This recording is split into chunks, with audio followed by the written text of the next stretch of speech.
तो ये कहानी है हमारे हीरो वांग युन की, जो कि ईस्ट किंगडम का एक सामान्य राजकुमार था। वैसे तो नसीब में उसकी सिर्फ एक राजगद्दी थी, लेकिन उसने चुना तकदीर से बगावत का रास्ता। जब उससे उसका सब कुछ छीन लिया गया, जब मौत उसके सिरहाने खड़ी थी, तब उसने पाई एक विरासत, बैटल सेलेस्टियल ऑफ ईस्ट की लेगेसी। उसी पल जन्म हुआ एक नई शक्ति का, एक ऐसे योद्धा का जो ना इंसान रहा ना देवता, बल्कि कुछ और। दुनिया के लिए वो एक राजा था, एक उदार सम्राट, लेकिन स्वर्ग के लिए वो था एक पापी, एक हेवन डिवावरिंग डीमन, जिसने ये नियम को तोड़ दिया, जिसने तीनों रन के नियम बदल दिए और जिसे कोई भी दैवी शक्ति रोक नहीं पाई। लेकिन सवाल ये है, क्या वांग युन सच में एक नायक है या वो बन चुका है सबसे बड़ा विनाश? तो चलो बिना वक्त जाया करे इस कहानी को शुरू करते हैं।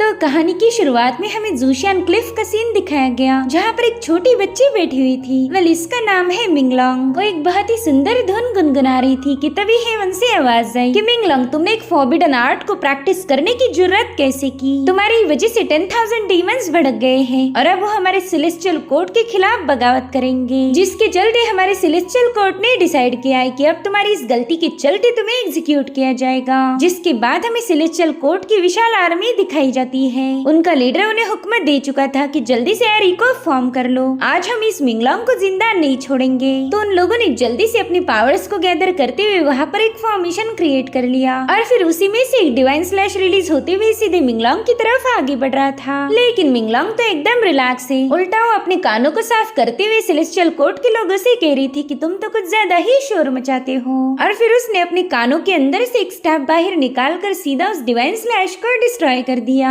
जिसके बाद वो सीधे जंप लगाते हुए उन लोगों की धुलाई करना शुरू कर देती है। उस पर तो उन लोगों की पावरफुल से पावरफुल टेक्निक का भी कोई असर नहीं हो रहा था। उल्टा मिंगलोंग की इतनी सारी आर्मी पर भारी पड़ गई। वो कहने लगी, जेड एम्परर, ये सब तुम्हारा ही किया धराया है। तुम्हें तो हमेशा से डर्टी ट्रिक्स खेलने को अच्छा लगता है। अगर तुम में जरा भी दम है तो आकर मेरा मुकाबला करो। जो सुनते ही हेवंस उस पर काफी ज्यादा भड़क गया। वो कह रहा था कि एक तो तुमने इमॉर्टल्स के रूल्स को ब्रेक किया है और ऊपर से तुम्हें इसका कोई भी पछतावा नहीं। तुमने रूल्स के खिलाफ जाकर खुद ही अपनी मौत को बुलावा भेजा है। जिस पर मिंगलोंग कह रही थी कि मैं ऐसे रूल्स को नहीं मानती जो कि बस लोगों को सप्रेस करने के लिए बनाए गए हो। और फिर हेवंस और मिंगलोंग के दरमियान एक जोरदार क्लैश हो गया। मिंगलोंग पावरफुल तो थी, मगर उसमें इतनी भी शक्तियां नहीं कि वो हेवंस का मुकाबला कर पाए। मगर फिर भी मिंगलोंग ने सेलेस्टियल कोर्ट को तगड़ी टक्कर दी। मगर उसका मुकाबला था एक विशाल आर्मी से, जिसे वो सुप्रीम इमॉर्टल हरा नहीं पाई। उसे पता था कि थोड़ी देर में सेलेस्टियल कोर्ट उसे खत्म कर देगा, इसलिए मिंगलोंग ने खुद को ही डिस्ट्रॉय कर दिया ताकि वो अपने दुश्मनों के हाथों मारी न जाए। साथ ही उसका जो मैजिकल स्टाफ था वो भी अपने आप मेटेरॉइड में ट्रांसफॉर्म होकर इस दुनिया में बिखर गया। और अब हमें सीधा 1,20,000 साल बाद की कहानी दिखाई गई, जहाँ पर इमॉर्टल बीस्ट गार्डन में एक बंदे को पनिश किया जा रहा था। वेल, ये है हमारा हीरो वांग युन। वो कह रहा था कि जो क्राइम मैंने किया ही नहीं, भला मैं उसके लिए कन्फेस कैसे कर सकता हूँ?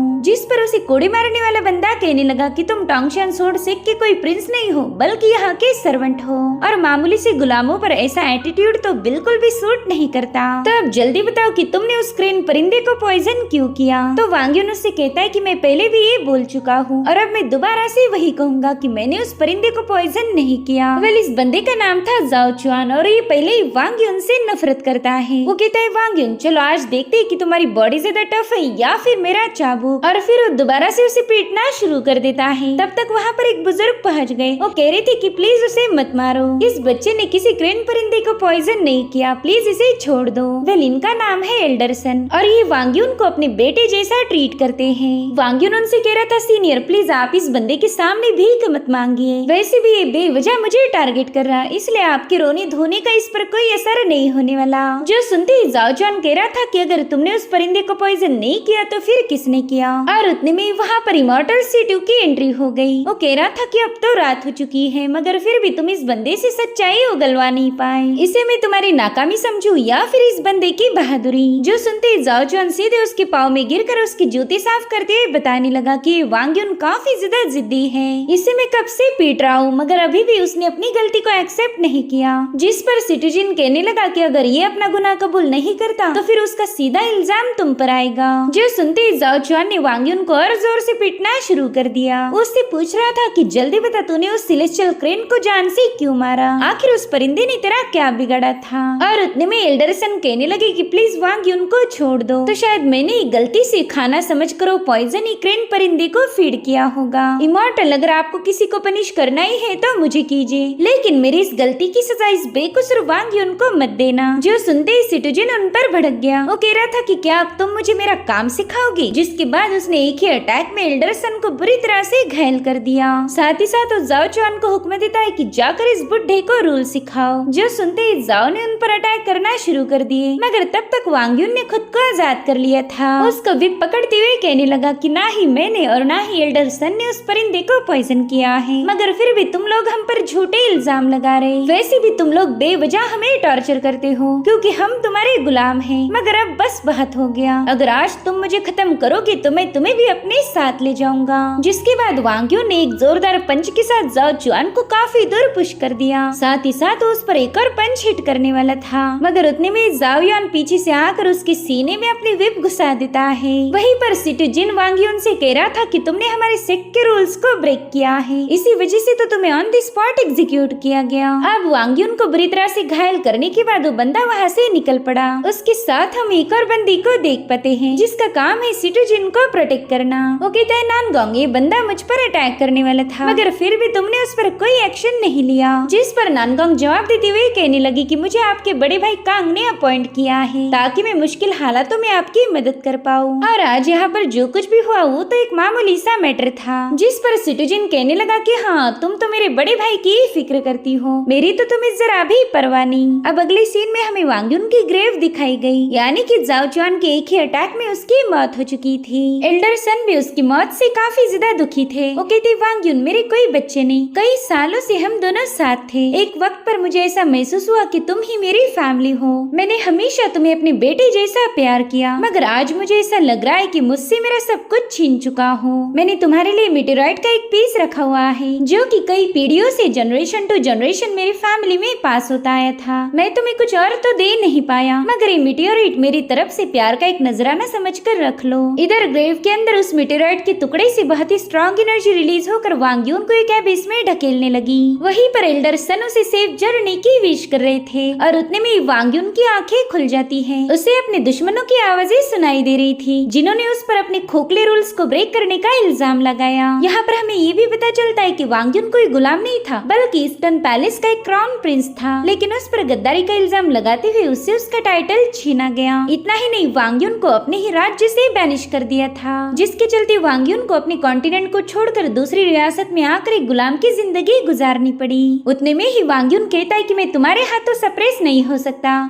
ना ही तुम लोग मुझे मार सकते हो और ना ही ये जमीन मेरे दिल को दफना सकती है। अब तो पूरी दुनिया को पता चलेगा कि एक योद्धा वापिस आ चुका है। मैं हेवंस के बनाए रूल्स को ब्रेक करूंगा। और उतने में ही उसकी बॉडी से बहुत ही स्ट्रॉन्ग ऑरा रिलीज होने लगी। उस ब्लैक एबिस की मैजिकल पावर उसकी बॉडी में समाने लगी थी। वो कहता है कि एक दिन मैं एक ग्रेट सेंट बनूंगा जो कि सेलेस्टियल पैलेस के एम्परर को भी हराने की ताकत रखता है। साथ ही यहाँ पर उसे एक और डिवाइन आवाज सुनाई देने लगी जो उसे बता रही थी कि तुमने मेरी टीचिंग को इनहेरिट किया है, जिसके चलते तुम्हें मेरी सबसे स्पेशल वज्रा बॉडी टेक्निक मिलेगी। उसे मास्टर करने के बाद तुम अर्थ को चीरते हुए हेवंस तक पहुंच जाओगे। तुम्हें फिर कोई भी हरा नहीं पाएगा। तुम्हारे पास 3-fold निर्वाणा और सी ऑफ ऑल धर्मास की पावर्स भी होगी। दरअसल ये सारी टेक्निक्स बिलोंग करती थी एंशिएंट सुप्रीम इमॉर्टल मिंगलोंग से, जिसने हजारों सालों पहले हेवंस का मुकाबला किया था। और अब उसी के ड्रैगन स्टाफ पर सवार होकर वांग यून हेवन में मौजूद इमॉर्टल रेल्म का नजारा देख पाता है। वो कह रहा था कि जगह तो काफी ज्यादा खूबसूरत है। मुझे कभी लगा नहीं था कि मॉर्टल्स की दुनिया के ऊपर ऐसी भी एक दुनिया होगी। इधर जाओ चुआन एल्डरसन को दोबारा से परेशान करने पहुंच जाता है। वो कह रहा था कि अब तो तुम्हारा प्यारा वांग यून ऑलरेडी जहन्नुम में पहुंच चुका होगा। अब यहाँ पर ऐसा कोई नहीं जो तुम्हें मुझसे बचा पाएगा। जिस पर एल्डरसन कहते कि ऑलरेडी तुम लोगों ने मेरे बच्चे को खत्म कर दिया है। तुमने मेरा पहले ही सब कुछ छीन लिया है, इसलिए प्लीज अब तुम मुझे सुकून से मरने दो। जिस पर जाओ चुआन कहता है कि अरे मैं तो आपकी काफी ज्यादा फिक्र फिक्र करता हूँ। मुझे पता है कि वांग्युन के बिना आपका दिल नहीं लगेगा, तो क्यों ना मैं आपको भी उसके पास पहुँचा दूँ। इस तरह से आप दोनों एक बार फिर से रियूनाइट हो सकते हो। और अब वो एल्डर सन पर अटैक करने वाला था कि तभी वांग्युन की ग्रेव ब्रेक होकर उसे काफी दूर पटक देती है। साथ ही हम देख पाते हैं कि अपना हीरो वांग्युन दोबारा से रिवाइव हो चुका है, जिसे देखकर तो जाओ चुआन के होश ही उड़ गए। वो कह रहा था, वांग्युन ये कॉफिन भी तुम्हें रोक नहीं पाई। और उतने में वांग्युन अपनी आंखें खोलते हुए कहने लगा कि तुम मेरे सीनियर को किसी से रियूनाइट करना चाहते थे ना, तो ये लो मैं वापस आ चुका हूँ। तो जाओ चुआन भी अपने स्पीयर को घुमाते हुए कहने लगा कि तुम कोई ह्यूमन हो या फिर गोस्ट, मुझे इससे कोई फर्क नहीं पड़ता। मैंने तुम्हें पहले भी खत्म किया था और अब भी मैं वही करूंगा। जिसके बाद वांग्युन पर अपने स्पीयर से हमला कर देता है, मगर उस अटैक को वांग ने अपने एक फिंगर से ही रोक लिया था। वो कहता है कि तुम काफी ज्यादा बकवास करते हो, तुम्हें तो खामोश करना ही पड़ेगा।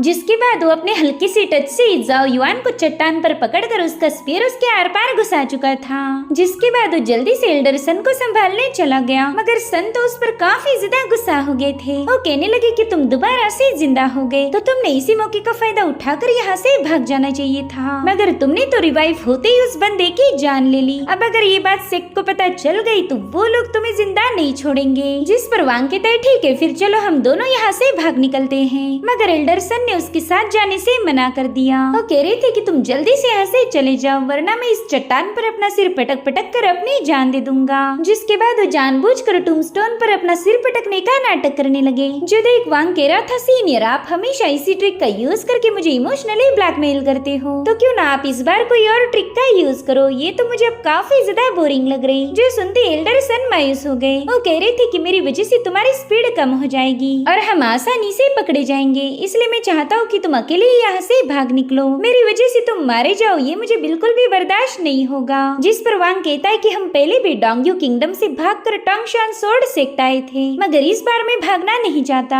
अगले महीने में हमारे सेक्ट में एक ट्रायल होने वाली है, जिसमें मैं अपना स्टनिंग इम्प्रेशन बनाकर यहाँ का डिसाइपल बनना चाहता हूँ। इसी तरह से मैं उन लोगों से बदला ले पाऊंगा जिन्होंने हम दोनों को हर्ट किया था। अब अगले सीन में हमें बीबो माउंटेन रेंज दिखाई गई, जहाँ पर वांग्युन ने अपनी ट्रेनिंग शुरू कर दी थी। वो एल्डर सन ने दिए हुए मेटेराइट के पीस को देखकर कह रहा था कि इसी छोटे से पीस ने मुझे इतना पावरफुल इनहेरिटेंस हासिल करने का मौका दिया, मगर अब तो ये ऑब्जेक्ट कोई रिएक्शन नहीं दे रहा। ये इतना मामूली आइटम तो हो ही नहीं सकता। और उतने में वो ऑब्जेक्ट ग्लो होकर वो वांग्युन को उसकी इनहेरिटेंस स्पेस में पहुंचा देता है। वांग्युन को तो कुछ भी समझ नहीं आ रहा था कि आखिर ये जगह कौन सी है। और उतने में उसे अपने सामने एक बहुत बड़ा स्टैचू नजर आया, जिसमें से उसे कुछ आवाजें सुनाई देने लगी। वो आवाज थी मिंगलोंग की। वो कहती है कि लाखों सालों में कोई भी बंदा मुझे इम्प्रेस नहीं कर पाया था, मगर बच्चे तुम्हें देखकर ही मैं समझ गई थी कि तुम्हारा इमॉर्टलिटी से बहुत ही डीप कनेक्शन है, इसलिए तुम्हें मेरी लेगेसी मिल गई। अब अगर तुम मेरे सामने सबमिट करो तो मैं तुम्हें इस दुनिया का सबसे पावरफुल इंसान बना दूंगी। मगर उतने में वांग्युन ने बड़ी ही फनी अंदाज में उसे उठा लिया। उससे पूछता है, बच्ची आखिर तुम कौन हो? जिस पर वो कहने लगे, बरखुरदार जरा जबान संभाल कर बात करो, तुम हजारों सालों पुरानी पियरलेस डीमन क्वीन मिंगलोंग से मुखातिब हो रहे हो। तुम्हें तो अंदाजा भी नहीं कि मुझे देखते ही न जाने कितने सारे इमॉर्टल्स ने डर के मारे अपनी पतलून गीली की होगी। तो अब अगर तुम मुझे नहीं छोड़ोगे तो मैं एक ही ब्लो में तुम्हें भी निपटा दूंगी। इसलिए वांग्युन ने सीधा उसे जमीन पर पटक दिया, मगर वो तो दुगनी स्पीड से वांग्युन पर पंच हिट करने पहुंच चुकी थी। हालांकि वांग्युन ने उसके सिर को पकड़कर उसे रोक लिया। वो कह रहा था, हो तो तुम इत्तुसी, मगर बातें बहुत बड़ी बड़ी करती हो। अब तुमने ऑलरेडी मुझे अपने बारे में काफी सारी बातें बता दी हैं, तो क्यों ना तुम मुझे प्रैक्टिकली दिखा दो कि तुम कितनी बड़ी जीनियस हो। तो इस तरह से मिंगलोंग के गाइडेंस के अंडर वांग्युन की ट्रेनिंग शुरू हो गई। कुछ पावरफुल स्पिरिचुअल बीस्ट का मुकाबला करने के बाद वो लेवल अप किए जा रहा था। वो फाइट करता है और मिंगलोंग उसे कल्टीवेशन के सारे रूल्स बताती है। वो कह रही थी कि अगर तुम्हें इमॉर्टलिटी हासिल करनी है तो उसकी शुरुआत होगी तुम्हारी मॉर्टल बॉडी को टेम्पर करने से। सबसे पहले तुम्हें अपना फ्लैश टेम्पर करना होगा, उसके बाद बारी आएगी मसल्स की, और फिर तुम्हारे बोन्स टेम्पर होंगे। तो इसी को फॉलो करते हुए वांग्युन वज्रा बॉडी की सेकंड लेवल वज्रा टेंटेंस पर पहुंच चुका था। और फिर पूरे 1 महीने और प्रैक्टिस करने से उसकी बॉडी में मौजूद सारे एक्यू पॉइंट्स ओपन हो गए। इससे अब वांग्युन का स्पिरिट भी रिफाइन होने लगा था और और जैसे बॉडी एंड स्पिरिट रिफाइन होकर एक हो गए, उसी वक्त वांग युन वज्रा बॉडी की 3rd लेवल यानी कि वज्रा फ्लेम बोन्स पर पहुंच गया। उसने तो 1 महीने के अंदर ही काफी अच्छी प्रोग्रेस की थी, मगर फिर भी मिंगलोंग इससे खुश नहीं होती। वो कहती है, लड़के तुम बहुत ही ज्यादा कमजोर हो, पूरे 1 महीने में तुम बस 3 लेवल्स तक ही पहुंच पाए। अगर मैं तुम्हारी जगह होती तो शायद ये काम कुछ 1 आध घंटे में ही पूरा कर लेती। और उतने में वांग युन को एक जोरदार क्लैश की आवाज आई। वो कह रहा था कि शायद यहाँ आसपास कोई फाइट चल रही होगी, मैंने भी वहाँ जाकर चेकआउट करना चाहिए। जिस पर मिंगलोंग कहते, अरे तुम तो रहने दो, तुम्हारे जैसे कमजोर बंदे ने तो बस सबसे छुपकर कल्टीवेट करना चाहिए। अगर दूसरों के मसलों में इंटरफेयर करोगे तो बेवजह मार खानी पड़ेगी। हालांकि वांग को पता था कि ये तो बस बक की दुकान है, इसलिए वो मिंगलोंग की बातों को इग्नोर करते हुए तुरंत ही वो फाइट देखने के लिए रवाना हो गया। वहीं दूसरी तरफ हम सू यानली नाम की बंदी को देख पाते हैं, जो कि एक बीस्ट के हाथों बुरी तरह से घायल हो गई थी।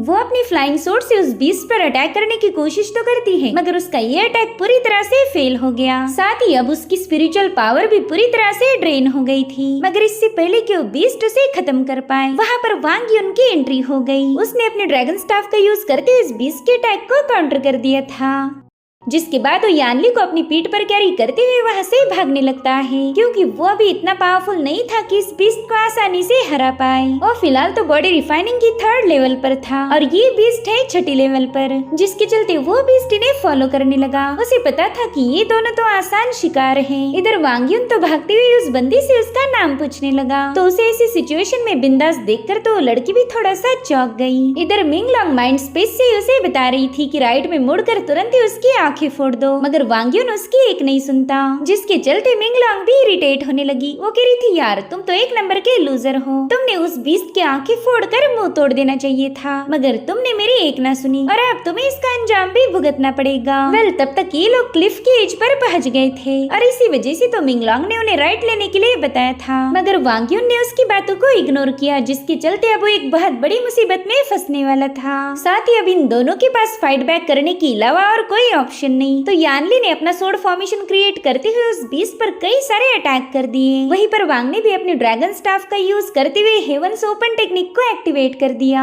जिसके चलते वो इतने बड़े बीस्ट को अपने ड्रैगन स्टाफ पर ही उठा लेता है। मगर उसे क्लिफ के नीचे गिराने के चक्कर में ये लोग भी उस बीस्ट के साथ वहाँ से फेल हो गए। हालांकि वांग युन ने समय रहते पेड़ को होल्ड करते हुए यानली और खुद को नीचे गिरने से बचा लिया। वो कह रहा था, तुम मेरे साथ बिल्कुल सेफ हो, लेकिन उसका स्टाइल मारने का कोई फायदा नहीं हुआ, क्योंकि उस पेड़ की टहनी टूटकर ये लोग सीधे नीचे बहने वाली रिवर में गिर जाते हैं। अब रात के समय वांग खाना पकाकर यानली को मनाने की कोशिश करने लगा। वो कहते हैं, देखो हम पानी में गिरे ये मैटर नहीं करता, हम अभी भी जिंदा हैं, तुमने इस बात की खुशी मनानी चाहिए। तो यानली तुरंत ही उसके हाथ की रोस्टेड फिश छीनकर उस पे टूट पड़ी। इतना ही नहीं, वांग ने उसके पाँव पर पट्टी भी कर दी थी ताकि उसे कोई ग्रेव इंजुरीज ना हो। और उसका रहमदिल नेचर यानली को काफी ज्यादा पसंद आ गया, जिसके बाद ये दोनों भी सेक्ट की तरफ रवाना हो गए। वांग युन 1 महीने के बाद टोंगशान सोर्ड सेक्ट वापिस आ गया था। यहाँ आते ही उसने दोबारा से अपना गुलामों वाला काम शुरू कर दिया। उतने में ही वहाँ पर सिटू और शाओ पहुँच गए। एल्डर सन वांग को बता रही थी कि तुम इन लोगों के सामने बिल्कुल भी मत आना, 1 महीने तक तुम इनसे छुपते आए हो, तो मैं नहीं चाहता कि आज तुम पकड़े जाओ। देखो कल ही सर्वेंट की ट्रायल के एग्जाम होने वाले हैं, तो कल तुम अरीना में अपनी पावर शो कर देना। मगर वांग कहता है कि कुछ प्रॉब्लम्स भागने से सॉल्व नहीं होती, हमें उनका डट कर मुकाबला करना चाहिए। सिटू जिन तो उसे जिंदा देखकर काफी ज्यादा चौंक गया। वहीं पर शाओ कह रही थी कि अरे अरे एक सर्वेंट भी तुमसे संभाला नहीं जा रहा, इससे अच्छा तो मैं खुद ही इस बंदे को खत्म कर देती हूँ। जो सुनते ही सिटुजिन के ईगो पर चोट लग गई। वो वांग युन से कह रहा था कि चलो आज मैं खुद तुम्हारा मुकाबला करूंगा, फिर देखते कि तुम कब तक मेरे सामने जिंदा बचते हो। अब इन दोनों ने भी अपनी अपनी पावर्स को एक्टिवेट कर लिया था, मगर उतने में वहाँ पर यानली अपने क्रेन परिंदे पर सवार होकर पहुँच गई। दरअसल यानली इसी पिक की मास्टर है और वांग ने उसकी कुछ दिनों पहले ही जान बचाकर अपने एबिलिटी से उसे इम्प्रेस कर दिया और इसी वजह से यानली उसकी मदद करने यहाँ आई थी। वो सिटू से कहने लगी कि पिछली बार भी तुमने खुद अपने परिंदे को पॉइजन देकर दूसरों को बेवजह पनिश किया। उस बार तो मैंने तुम्हारी हरकत को नजरअंदाज किया, लेकिन हर बार यहाँ तुम्हारी मन मर्जी नहीं चल सकती, इसलिए जल्दी से अपनी इस चमची को लेकर यहाँ से दफा हो जाओ। जिस पर सिटीजन कह रहा था कि एक बार मैं अपना मैटर सॉल्व कर लूं, फिर मैं खुद ही यहाँ से चला जाऊंगा। और भले ही आप इस पिक की मास्टर होंगी, लेकिन मेरे भाइयों ने भी काफी अच्छी प्रोग्रेस की है, तो वो आपको यहाँ पर हुक्म चलाने नहीं देंगे। जो सुनते ही यार्ली ने कड़ाकेदार चमाट मारते हुए उसे जलील करके वहाँ से दफा कर दिया। साथ ही वो वांग को बताती कि लास्ट टाइम हमारी मुलाकात के बारे में किसी को कुछ मत बताना, वरना लोग ये समझेंगे कि मैंने तुम्हें जानबूझकर फेवर किया है। जिसके बाद अगले ही दिन एसेंशियल पिक की ट्रायल शुरू हो गई। इस ट्रायल में 3 वेव्स में डिमोनिक बीस्ट अपीयर होंगे, तो इन्हें उन डिमोनिक बीस्ट को स्ले करते हुए आगे बढ़ना होगा। साथ ही एल्डर ने इन सबको रिफाइंड फायर टैलिस्मान भी दे दिया था, ताकि मुश्किल वक्त में ये लोग उस टैलिस्मान को क्रश करके खुद को बचाने के लिए ट्रायल से बाहर आ जाएं। एल्डर बताते हैं कि इस पाथ को क्रॉस करके बैरियर से बाहर आने वाले पहले 10 लोगों को ही एसेंशियल ट्रायल के फाइनल बैटल में पार्टिसिपेट करने का मौका मिलेगा। वेल, इस ट्रायल को देखने के लिए सिटू और शाओ भी आए हुए थे। शाओ कहने लगे कि इस बैटल में तो सभी सर्वेंट्स ही पार्टिसिपेट करेंगे, मुझे तो इसे देखने में जरा भी मजा नहीं आ रहा। जिस पर सिटूजिन कहता है कि ना, तुम तो पूरी तरह से गलत हो, ये लोग बस हमारे सेक्ट का डिसाइपल बनने के लिए खुद की जान को दांव पर लगाएंगे। मुझे तो ये बोरिंग नहीं बल्कि काफी ज्यादा इंटरेस्टिंग लग रहा। वहीं पर यानली भी ये मुकाबला देखने आई हुई थी। वो अपने सीनियर को बताती है कि आज इनमें से एक बंदा तो जरूर से कॉन्टेस्ट में जीत हासिल करेगा, मुझे उससे काफी ज्यादा उम्मीदें हैं। इधर वांग एल्डर सन को अपनी पीठ पर कैरी करते हुए अरीना की तरफ निकल चुका था। सन कहने लगे, बच्चे अगर आज के ट्रायल में तुम जीत गए तो मैं अपनी बढ़िया सी वाइन तुम्हें गिफ्ट करूंगा। उसे तो मैंने 30 सालों से जमीन में बरी करके रखा है। जिस पर वांग कह रहा था कि फिर तो आज अपने घर जम के पार्टी होंगी। जिसके बाद वांग्युन ने एसेंशियल ट्रायल में हिस्सा लिया, जहाँ पर वांग्युन ने कई सारे डिमोनिक बीस्ट को आसानी से खत्म करना शुरू कर दिया था, जो देखकर मिंगलोंग भी इम्प्रेस हो गई। साथ ही वांग्युन यहाँ पर एक लड़की की भी मदद करता है जिसका नाम था मिंग। वे बंदी बॉडी टेम्परिंग की 6ठी लेवल पर है। वो वांग्युन से कह रही थी कि आज जरूर से हम इस ट्रायल को जीत लेंगे। इधर शाओ तो वांग का परफॉर्मेंस देखकर काफी ज्यादा हैरान हो गई। वो कहती है कि ये बंदा तो अच्छा खासा पावरफुल है, हमने बेवजह इसे परेशान किया। जिस पर सिटूजिन कहने लगा कि अभी तो बस शुरुआत हुई है, बस एक बार वांग ये कॉन्टेस्ट जीत जाए, मैंने उसके लिए फिर एक शानदार तोहफे की प्रिपरेशन की है। उतने में ही सिटूजिन का बड़ा भाई कांग वहाँ पर आ जाता है। वो सिटूजिन से कह रहा था कि ये बंदा मुझे थोड़ा सा अलग लग रहा है, अगर तुम इससे उलझ गए तो बेवजह लेने के देने पड़ जाएंगे। साथ ही वहाँ पर हम सीनियर मो नाम के बंदे को भी देख पाते हैं, जिसका मिजाज तो हद से ज्यादा रोमांटिक था। यहाँ पर तो ट्रायल देखने नहीं बल्कि लड़कियों को ताड़ने आया था। वहीं दूसरी तरफ वांग ने सेकंड लेवल को भी पार कर लिया था। जिसके बाद ये सभी लोग स्टोनहेंज के पास पहुँच गए, जहाँ पर इनके सामने ढेर सारे पावरफुल एप्स आ जाते हैं। अगर इन्हें फाइनल लेवल को क्रॉस करना है तो इन्हें हरा कर ही आगे जाना होगा, मगर इस कोशिश में कई सारे लोग घायल हो गए थे। कुछ कल्टीवेटर्स तो उस एप के हाथों मारे भी गए, इसलिए वांग्युन उसका मुकाबला करना स्टार्ट कर देता है। तो पावरफुल एप भी वांग को कुचलने की पूरी कोशिश कर रहा था, मगर वांग उसके सारे अटैक को बड़ी ही तेजी से डॉज करने लगा। वेल, उसका ये मुकाबला टोंगशान पिक पर बैठे हुए मास्टर भी देख पा रहे थे। इनफैक्ट वो अपने चेस पीस के जरिए उस पर कई सारे एप्स रिलीज कर देते हैं, मगर वांग अपनी सोर्डमैनशिप के दम पर उन्हें डोमिनेट कर रहा था। इधर मुंह सोचता है कि अरे यहाँ आने का तो कुछ भी फायदा नहीं हुआ, यहाँ पर तो बस लड़के ही लड़के नजर आ रहे। वहीं दूसरी तरफ ट्रायल में आखिरी एप को रास्ते से हटाने के लिए सभी कल्टीवेटर्स ने मिलकर उस पर अटैक कर दिए, मगर एप उन सभी के अटैक को डिस्ट्रॉय करते हुए उन्हें पीछे ढकेल चुका था। जो देखकर वांग जल्दी से अपने ड्रैगन स्टाफ को समन कर लेता है। उसे बस इस एप के वीक पॉइंट्स पर अटैक करना था, तो उसने अपनी पावर को स्टाफ में ऐड करते हुए ओपन द हेवंस टेक्निक का यूज कर उस बीस्ट पर अटैक कर दिया, जिससे फाइनली उस एप का किस्सा खत्म हो गया। तो इस तरह से इस पाथ को क्रॉस करने के बाद फाइनली कुछ कल्टीवेटर्स बैरियर से बाहर आ गए थे। वहीं पर एल्डरसन भी वांग को उनके साथ देखकर काफी ज्यादा खुश हो गए। साथ ही लोगों ने बताते कि अब तो आपके अच्छे दिन शुरू हो गए, कोई आपको नुकसान नहीं पहुंचा सकता। साथ ही एल्डरसन को अपने वांगियों पर काफी ज्यादा प्राउड फील होता है, और उतने में सिटूजिन उनसे बात करने पहुंच गया। वो कह रहा था कि अब तो वांग भी जल्दी हमारी इमॉर्टल सेक्ट को ज्वाइन करेगा, इसलिए हमने अपनी पुरानी सारी बातें भूलकर नई शुरुआत करनी चाहिए। आफ्टर ऑल आज के कॉन्टेस्ट के बाद हम सब एक फैमिली बन जाएंगे। और बेचारे एल्डरसन भी उसकी बातों में आ चुके थे, उन्हें लगता है कि अब सब कुछ ठीक हो जाएगा। वहीं पर एल्डर अनाउंस करते लिए कि असेंशन पाथ को तो तुम लोगों ने क्रॉस कर लिया, मगर फाइनल बैटल अभी भी बाकी है। तुम में से जो भी आखिर तक डटे रहे कि इस इमॉर्टल ऑर्ब को कैच करेगा उसी को विनर घोषित किया जाएगा। इस बार हम विनर को 2 स्पेशल रिवॉर्ड्स देने वाले हैं। पहली तो ये है ची कंडेंसिंग पिल। इसे गोल्डन कोर वाले इमॉर्टल ने रिफाइन किया है। इस पिल को देखते ही ऑडियंस भी काफी ज्यादा एक्साइटेड हो गई थी, क्योंकि इस पिल को कंज्यूम करते ही वो पर्सन बॉडी रिफाइनिंग की 10वीं लेवल से सीधा ची कंडेंसिंग रूट स्टेज पर जा सकता था। और सेकंड रिवॉर्ड की तौर पर विनर को टॉप ग्रेड का मॉर्टल आर्टिफैक्ट भी दिया जाएगा। और उतने में एल्डर ने उस इमॉर्टल ऑर्ब को रिलीज करते हुए बैटल को शुरू कर दिया। तो इस ऑर्ब को कैप्चर करने के लिए कॉन्टेस्टेंट में फाइट शुरू हो गई। साथ ही प्लेटफॉर्म पर रुक के ही फाइट करना अलाउड था। जो भी प्लेटफॉर्म से बाहर गया उसे ट्रायल से एलिमिनेट किया जाएगा। इधर एक पावरफुल बंदे ने वांग के साथ मुकाबला करना शुरू कर दिया था। हालांकि वांग तीसरी लेवल पर होके भी 5वीं लेवल के बंदे को काफी आसानी से एलिमिनेट कर चुका था, जो देखकर जाओ नाम के बंदे को काफी ज्यादा जेलसी फील होने लगी। इसलिए वो मिंग से एक डील करने की कोशिश करता है। वो कह रहा था कि अगर तुम इस वांग को हराने में मेरी हेल्प करो तो जीतने के बाद मुझे जो भी रिवॉर्ड मिलेगा वो मैं तुम्हारे साथ शेयर करूंगा। मगर मिंग ने इसके लिए साफ साफ इनकार कर दिया। इसलिए अब जाओ ने वहाँ मुझे सभी कल्टीवेटर्स को 1000 स्पिरिचुअल स्टोन देकर वांग युन के खिलाफ कर दिया। ये सब देखकर एल्डर कहने लगे कि जाओ एक रईस फैमिली से बिलोंग करता है, तो मेरे ख्याल से वो अपनी ट्रिक्स का यूज करके आसानी से वांग युन को हरा देगा। मगर वानली को पता था कि वांग में इतना पोटेंशियल तो जरूर है कि वो इन सबको हरा दे। वहीं पर वांग अपने ड्रैगन स्टाफ का यूज करते हुए इन सभी के साथ फाइट करने लगा, जिसमें थोड़ी देर में वो घायल हो जाता है। तो जाओ उसकी हालत देखकर कह रहा था कि तुम्हारे पास अभी भी वक्त है, जल्दी से मेरे सामने हार मान लो। मगर वांग पीछे हटने के लिए तैयार नहीं होता।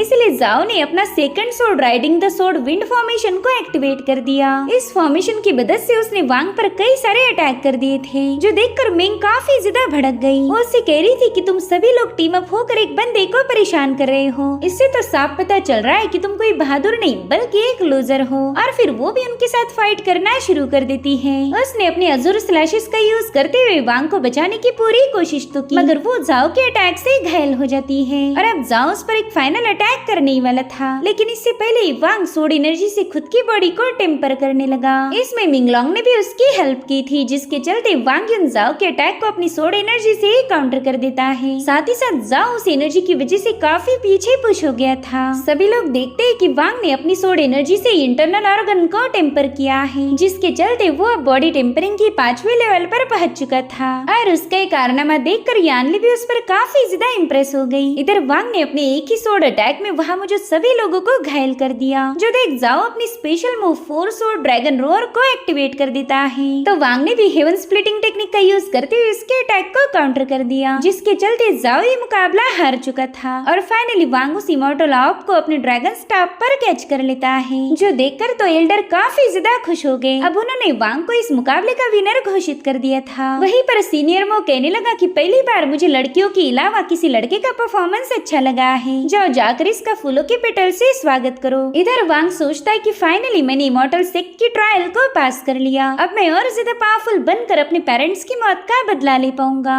इधर कांग अपने भाई सिटुजिन से पूछ रहा था कि तुम अभी तक कहाँ पर थे, देखो तो तुम्हारे वापिस आने तक ये ट्रायल खत्म भी हो गई। जिस पर सिटुजिन कहने लगा कि मैं तो बस वांग युन के लिए एक छोटा सा तोहफा प्रिपेयर कर रहा था। सच बताओ तो वांग युन की जीत से मैं काफी ज्यादा खुश हूँ। इधर एल्डर वांग से कहने लगे कि तुमने ट्रायल में काफी अच्छा परफॉर्म किया है, तो बताओ तुम्हें गिफ्ट के तौर पर कौन सा आर्टिफैक्ट चाहिए। जिस पर वांग कहने लगा कि मैं तो स्टाफ को काफी इजीली यूज कर पाता हूँ। इसलिए एल्डर ने वांग युन को एक मैजिकल स्टाफ गिफ्ट किया। साथ ही वो अब टोंगशान सोर्ड सेक्ट का ऑफिशियल डिसाइपल बन चुका था। वो एल्डर से रिक्वेस्ट करता है कि प्लीज मेरे सीनियर सन को भी मेरे साथ रहने दीजिए, इस दुनिया में उनके अलावा मेरा और कोई नहीं। तो एल्डर भी उसे इसकी इजाजत दे देते हैं। मगर वांग देखता है कि एल्डर सन तो वहाँ पर है ही नहीं। एक बंदा उसे बता रहा था कि तुम्हारे एल्डर सन को तो सिटुजिन इमॉर्टल बीस्ट गार्डन ले गया था और तब से वो वापिस आई ही नहीं। जो सुनते ही वांग घबरा कर सीधा घर पहुँच गया, जहाँ पर उसके सामने एल्डर सन की लाश पड़ी थी। जो देख वांग युन पूरी तरह से टूट गया। वेल सिटुजिन इसी गिफ्ट को प्रिपेयर करने के लिए ट्रायल से गायब हुआ था। इधर शाओ भी सिटुजिन से कहने लगी कि तुमने उस बंदे को खत्म नहीं करना चाहिए था,